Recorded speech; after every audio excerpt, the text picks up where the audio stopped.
Ibu Saudara yang dikasihi Tuhan, pagi hari ini kembali kita beribadah bersama. Karena itu, mari kita satukan hati kita dalam doa. Bapa kami yang di sorga, hati kami melimpah dengan syukur Tuhan atas penyertaan-Mu yang semakin sempurna dalam hidup kami. Dan pagi ini Tuhan, kami membuka hati kami. Kami mau memberikan yang terbaik melalui pujian dan penyembahan kami. Biarlah hanya nama-Mu yang dipermuliakan. Hanya di dalam nama Tuhan Yesus kami mulai ibadah kami pada pagi hari ini. Haleluya. Amin. Amin.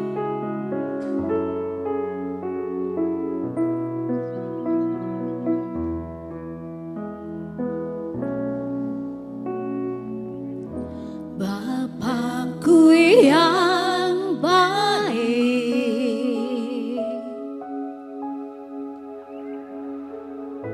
Kau sangat ku cinta,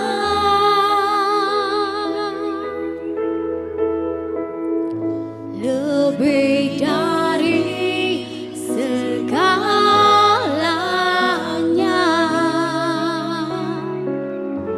Di dalam hidupku,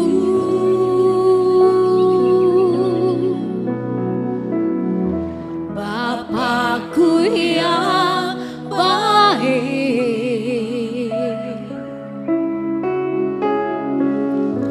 Engkau yang ku perlu,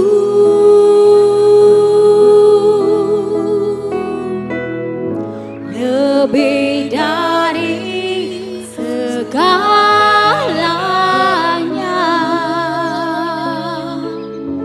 Kasih-Mu bagiku tak pernah berakhir, kasih setia-Mu selalu nyata dalam hidupku, tak pernah berhenti berharap padamu, Yesusku, Kau segalanya.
Tuhan.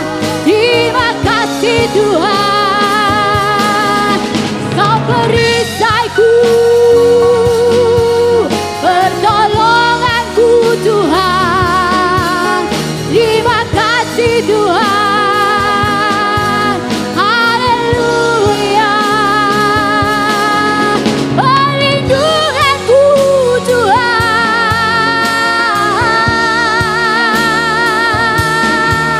ku aman dalam-Mu, haleluya. Kami bersyukur Tuhan, kami bersyukur. Terima kasih Tuhan, buat kebaikan-Mu Yesus, haleluya.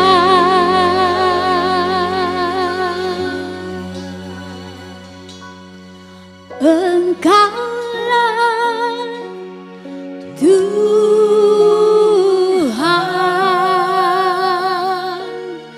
Engkaulah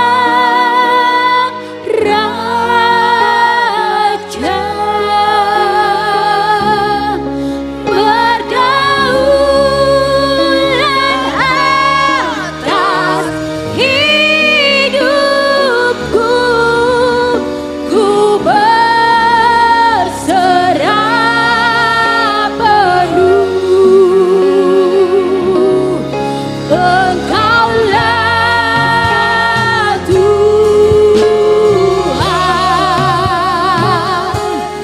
Engkaulah Raja, berdaulat atas hidupku. Ku berserah penuh. Engkaulah Tuhan, Tuhan, Engkau Raja, Raja, berdaulat atas hidupku. Ku berserah penuh. Berdaulat atas hidupku. Ku berserah,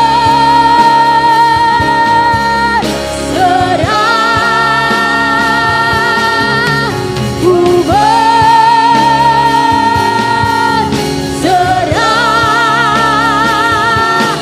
penuh.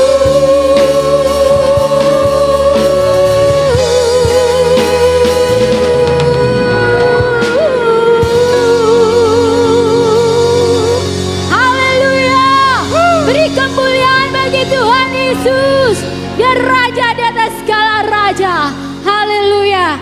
Pagi hari ini yang siap bersuka di dalam Tuhan, sorakan haleluya. Amin.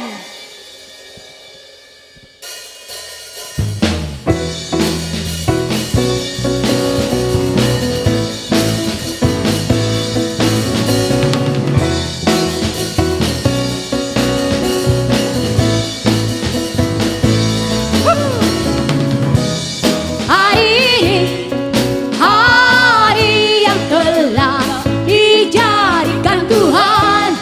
Mari kita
Amin.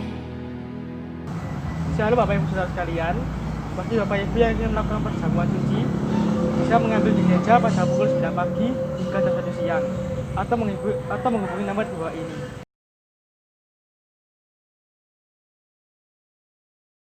Dan bagi Bapak Ibu yang ingin memberikan persembahan atau persepuluhan dapat mentransfer ke rekening berikut.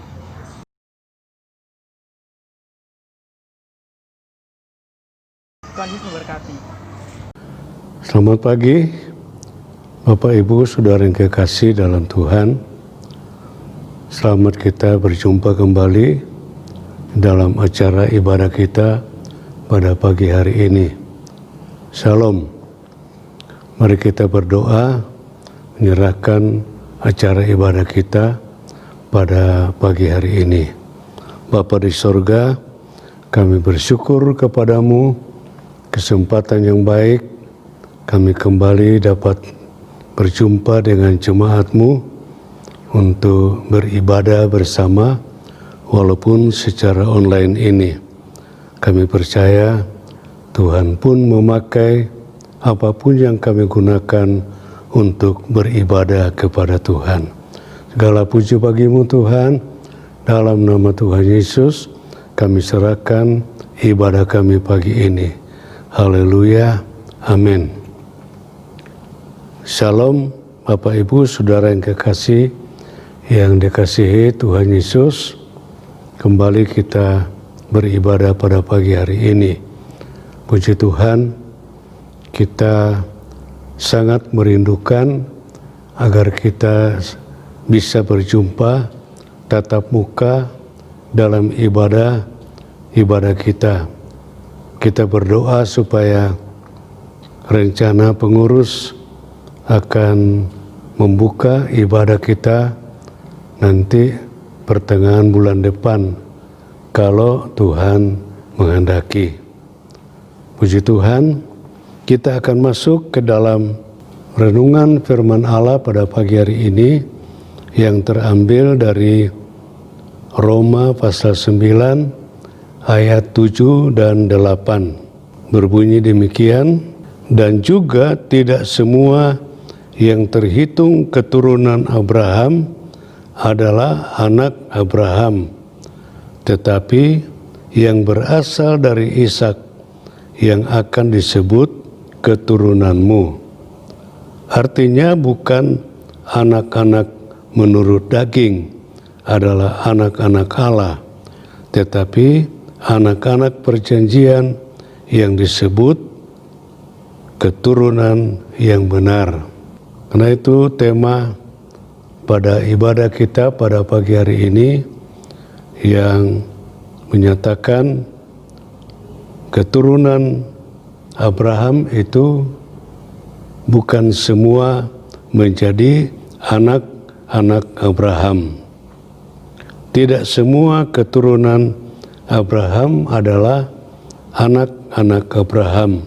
Kita tahu Abraham mempunyai 2 orang anak, yaitu Ismail dan Ishak. Kemudian ada anak-anak lagi dari istri yang lain. Tetapi 2 ini yang pegang peranan bahwa keturunan Ismail adalah dari Hagar. Hagar ini adalah gundik, hamba dari Abraham yang diperistri setelah Sarah dinyatakan dia mandul, tidak akan mempunyai anak. Tetapi itu hanya menuruti keinginan daging saja, menuruti kemauan manusiawi dari Abraham, sehingga menuruti kehendak dari daging itu dengan memperistri Hagar, gundiknya itu.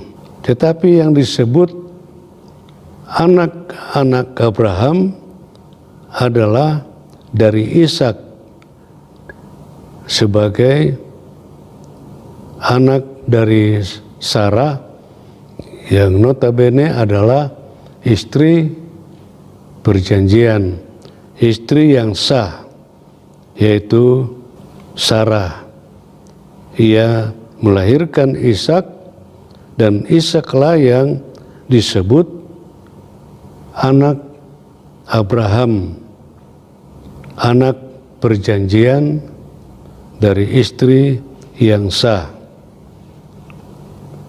Dalam Galatia pasal 4 ayat 22 dan 23 di sana mengatakan, bukankah ada tertulis bahwa Abraham mempunyai 2 anak, seorang dari perempuan yang menjadi hambanya dan seorang dari perempuan yang merdeka. Tetapi anak dari perempuan yang menjadi hambanya itu diperanakkan menurut daging, dan anak dari perempuan yang merdeka itu oleh karena janji. Jadi itu yang dimaksud, tidak semua anak keturunan Abraham itu sebagai anak-anak yang sah. Artinya tidak semua orang yang mengatakan diri orang Kristen itu adalah anak-anak rohani, anak-anak Allah yang sejati. Tidak semua orang Kristen adalah anak-anak Tuhan yang sejati. Ada orang Kristen yang digambarkan keturunan Ismail, anak hamba, bukan istri yang sah, yang diperanakkan menurut daging. Artinya orang Kristen yang hidup menurut daging itu tidak tergolong ke dalam anak-anak Allah yang sejati. Di dalam Roma pasal 8 ayat 7 dan 8 di sana ditulis, sebab keinginan daging adalah perseteruan terhadap Allah, karena ia tidak takluk kepada hukum Allah. Hal ini memang tidak mungkin baginya. Mereka yang hidup dalam daging tidak mungkin berkenan kepada Allah. Jadi jelas di sini orang Kristen yang masih hidup mengikuti keinginan dagingnya, ya, itu disebut sebagai perseteruan terhadap Allah. Karena orang Kristen yang hidup menurut keinginan daging itu tidak takluk kepada hukum Allah. Hal ini memang tidak mungkin baginya. Mereka yang hidup dalam daging tidak mungkin berkenan kepada Allah. Lain dengan Ishak, keturunan Abraham, dianggap sebagai anak Abraham, anak perjanjian yang hidup mentaati orang tua, yang hidup tidak menuruti daging tetapi menuruti kehendak Allah.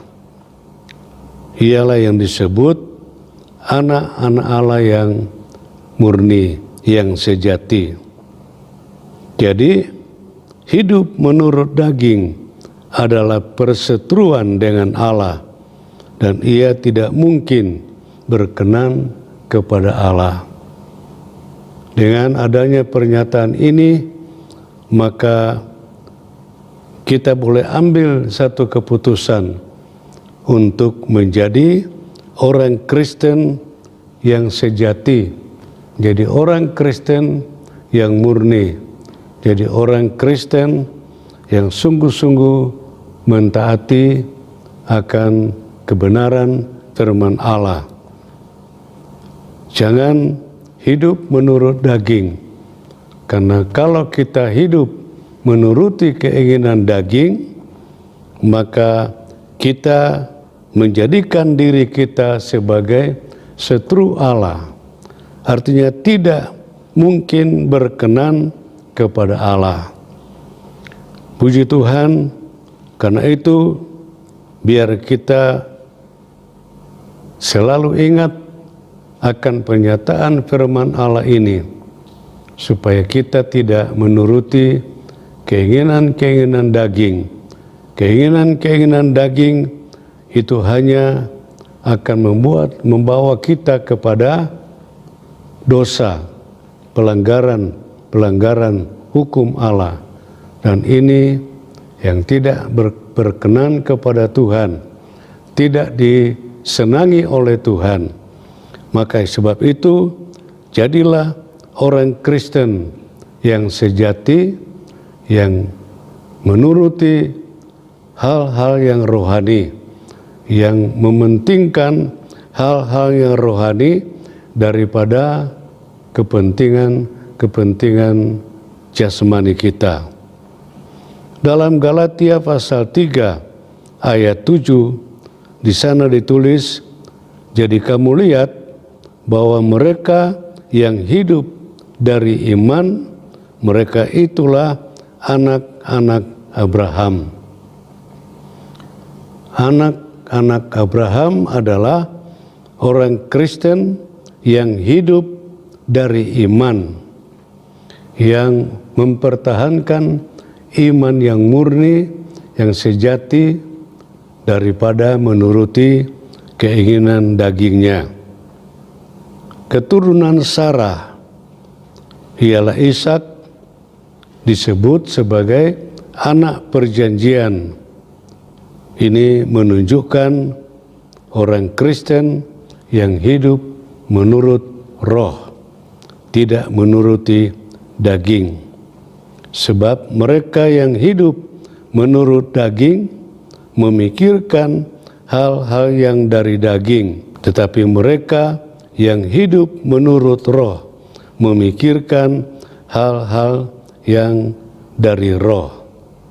Kata Roma 8 ayat 5 dan 6. Karena keinginan daging adalah maut, tetapi keinginan roh adalah hidup dan damai sejahtera.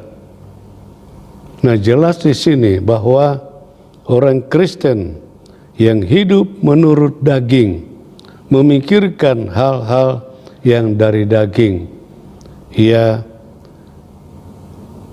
tidak akan mengalami damai sejahtera, tetapi dia akan mengalami kehancuran iman, karena keinginan daging adalah maut, tetapi keinginan roh adalah hidup dan damai sejahtera.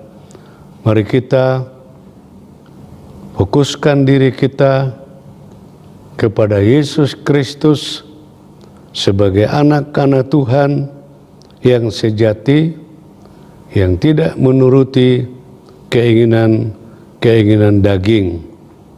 Sebab menuruti keinginan daging itu hanya memikirkan hal-hal yang dari daging, yang hidup menurut roh memikirkan hal-hal yang dari roh. Orang Kristen yang digambarkan keturunan Sarah atau Ishak adalah orang yang hidup menurut roh. Hidup menurut roh adalah damai sejahtera, diberkati seperti Abraham diberkati.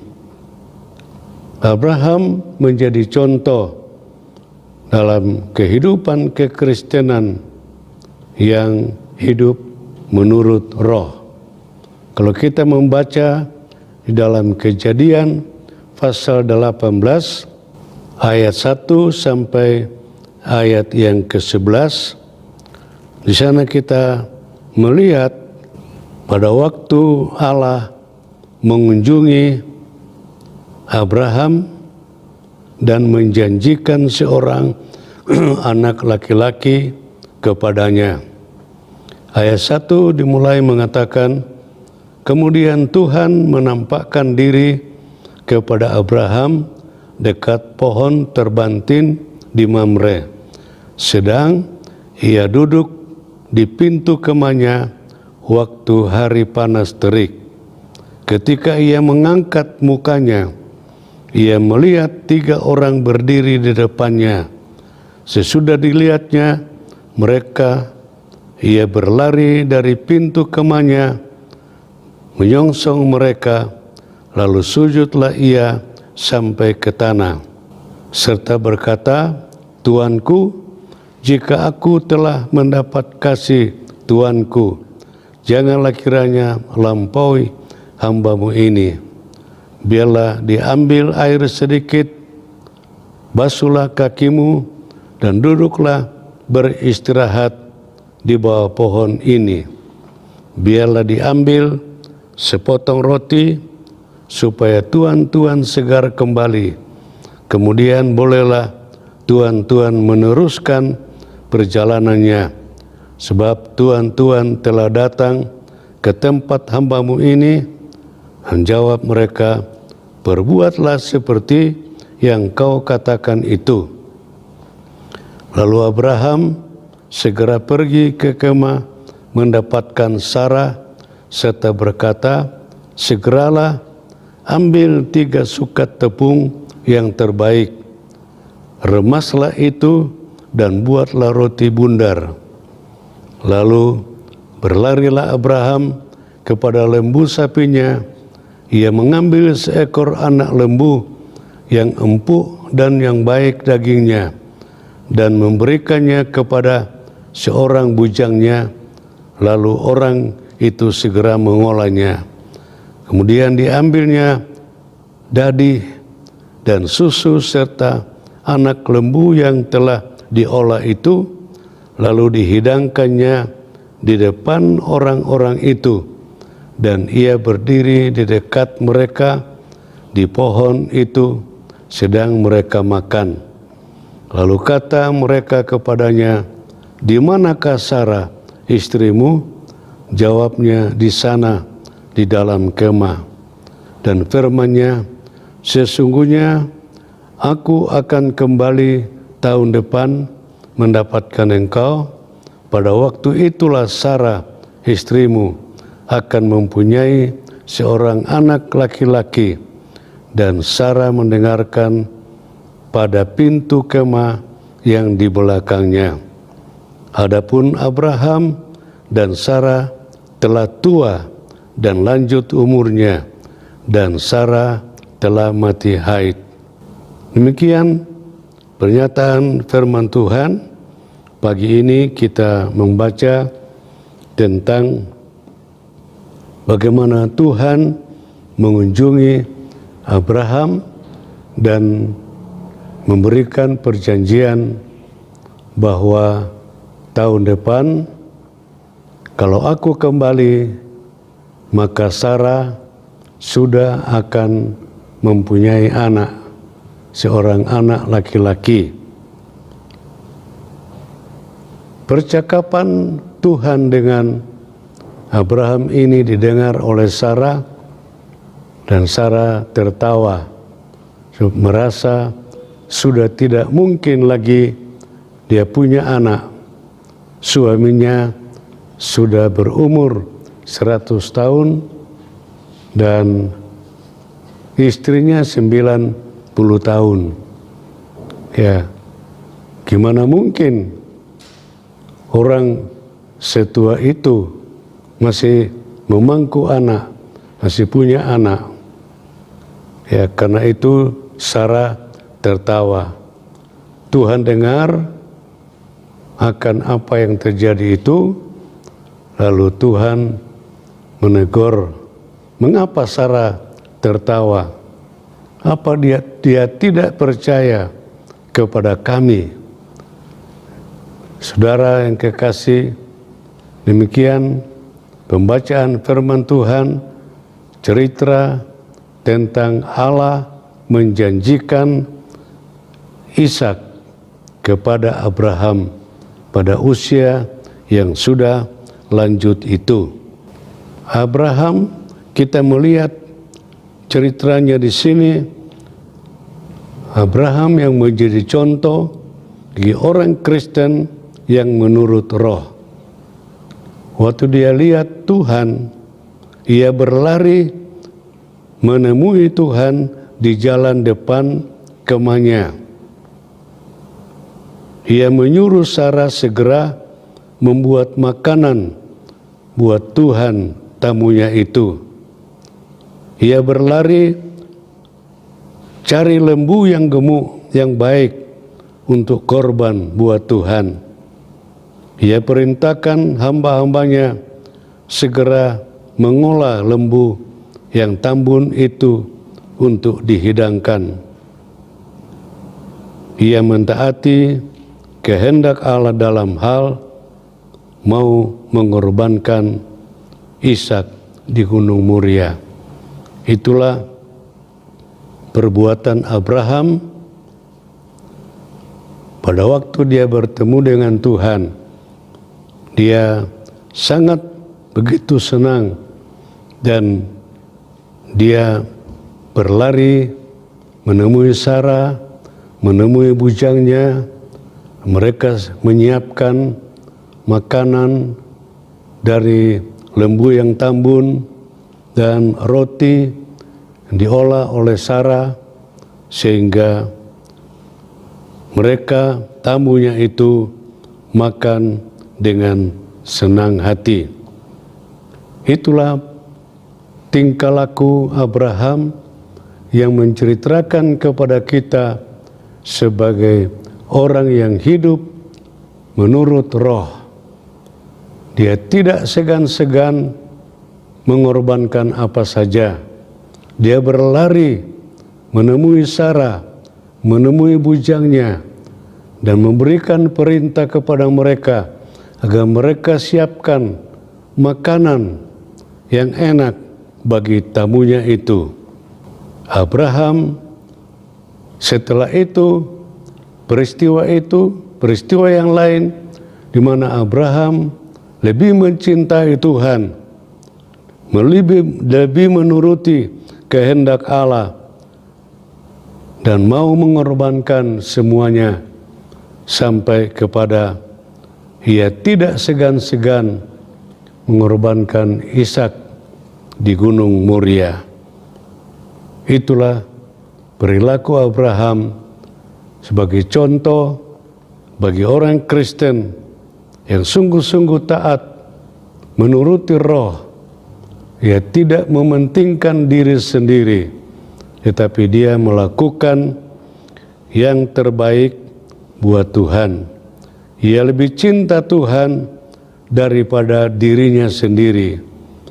Ia mau korbankan segalanya, korbankan lembunya, korbankan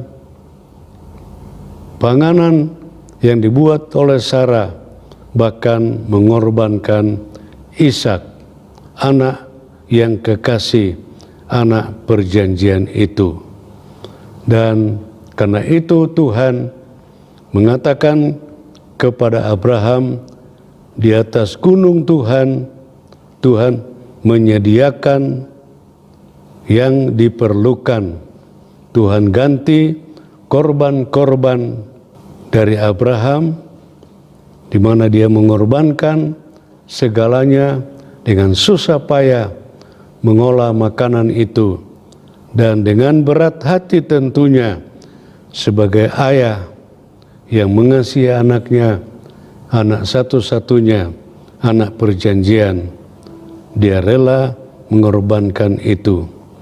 Karena itu di atas gunung Allah itu Tuhan berkata kepada Abraham, Allah akan membalas semua jerih lelah, semua pengorbanan anak-anaknya yang diberikan untuk Tuhan.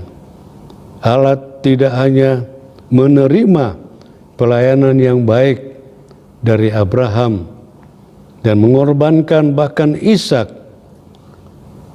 tetapi Allah berjanji kepadanya akan mengaruniai berkat-berkat.